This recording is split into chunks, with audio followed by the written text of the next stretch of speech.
Welcome! Look who finally decided to make another video. It was me! In my hand here, I have a book on all the tips and tricks for making an excellent data pack.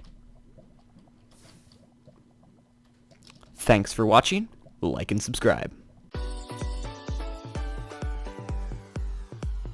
Fine. I can wing it, right?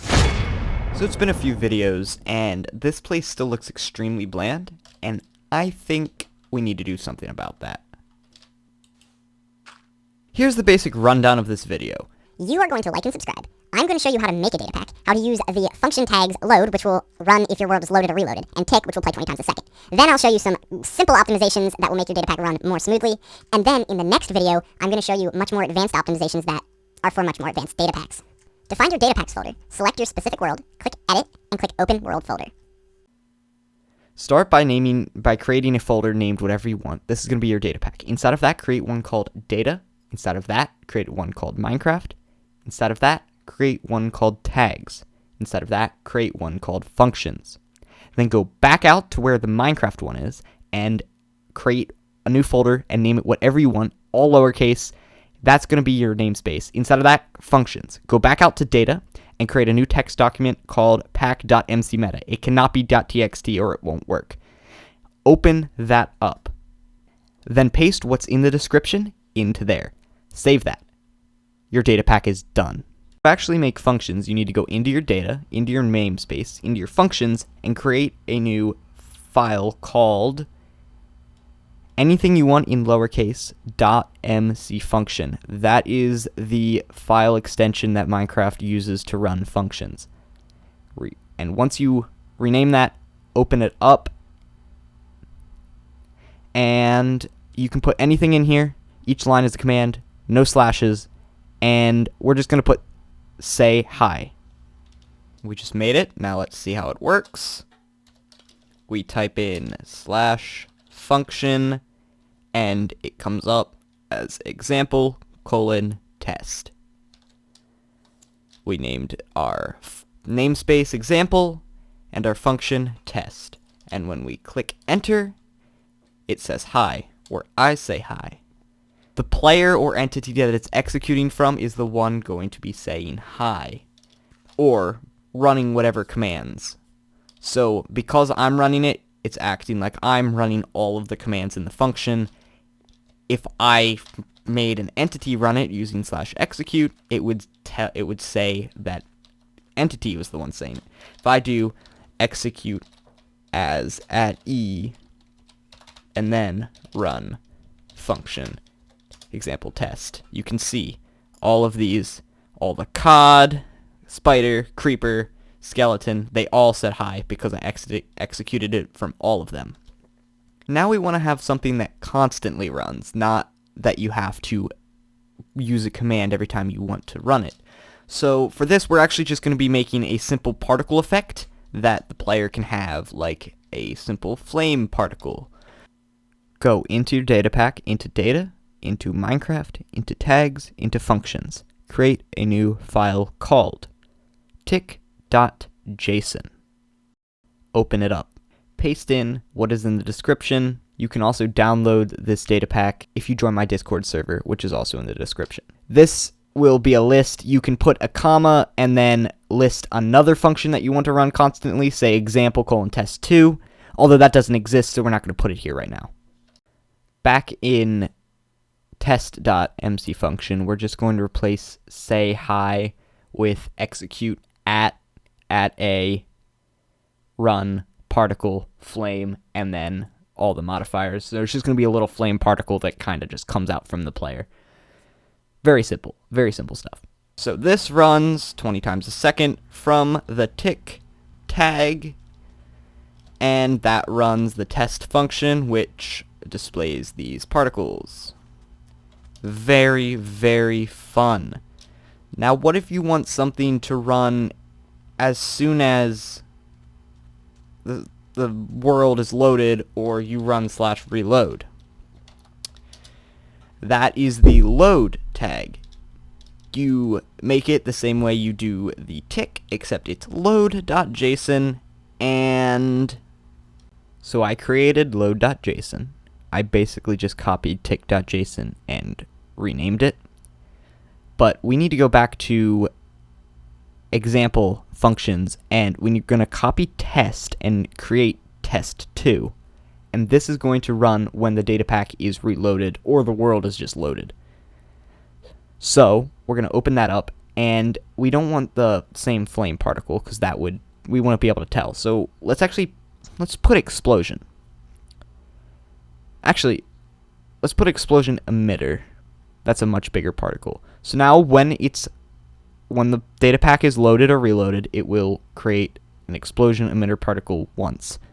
So we're actually going to go back into the tags, functions, load.json. We're going to open that up. And just like we did for the tick, we're just going to put that path name to that function, /reload.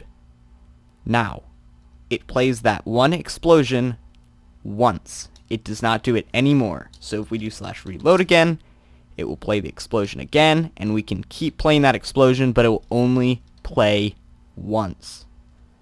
Very helpful if you want to make a setup that runs only once, that sets up scoreboards.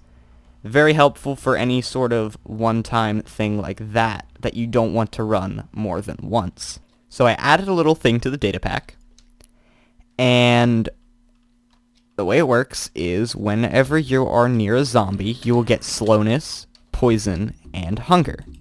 Very, very simple. Whenever you're at least 2 blocks away from a zombie, you'll get slowness, hunger, and poison. Now, this is unoptimized, and I'm going to show you the 2 biggest optimizations you can make to your data pack that are really simple. So I put these 3 commands inside test.mc function, the one that runs 20 times a second. And this just executes as at A, at S. If there's a zombie near them, gives them the effects. 3 commands, simple. Although if there's not a zombie near you, it will still run those commands and still slow down the data pack. We kind of want to condense that a little bit, so I'm going to basically function split, where I'm going to make it 1 command run another function that runs the 3 commands. So you only need to test if there's that 1 command there. I'm just going to go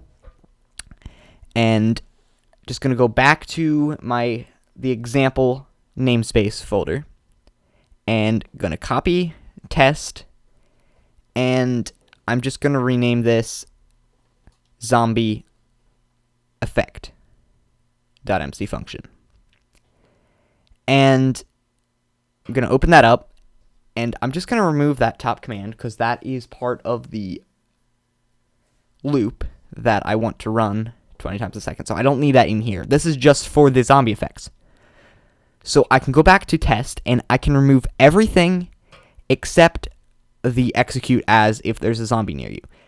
Instead of running the effect, we're actually going to run function example : zombie effect.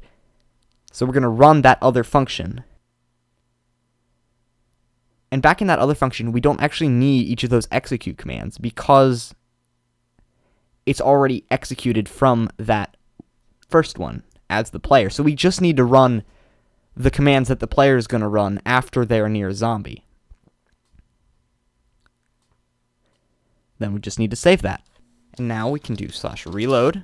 We're going to get the little explosion. And it does the exact same thing, except now it's optimized. Now it will only run those other commands when that 1 condition is met for 1 command.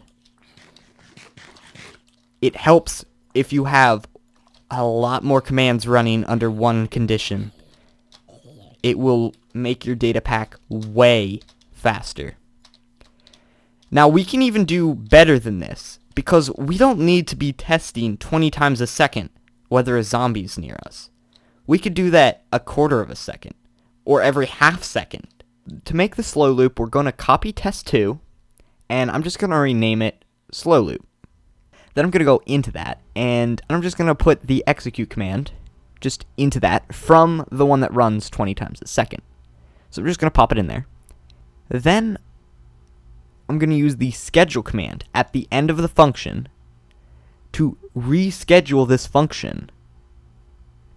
So I'm just going to put schedule function example slow loop, and then you want the duration. So in this case 0.5 seconds, so 0.5 s.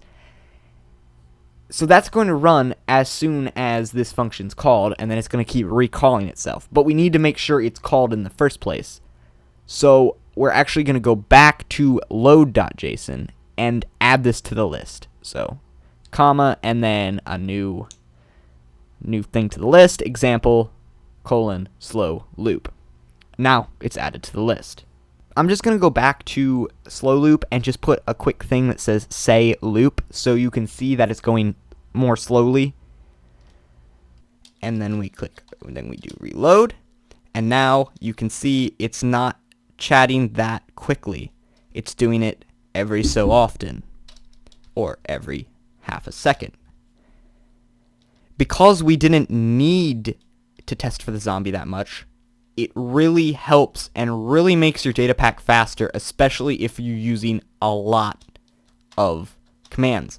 And you can make different speed loops depending on how much you need to test for one certain condition.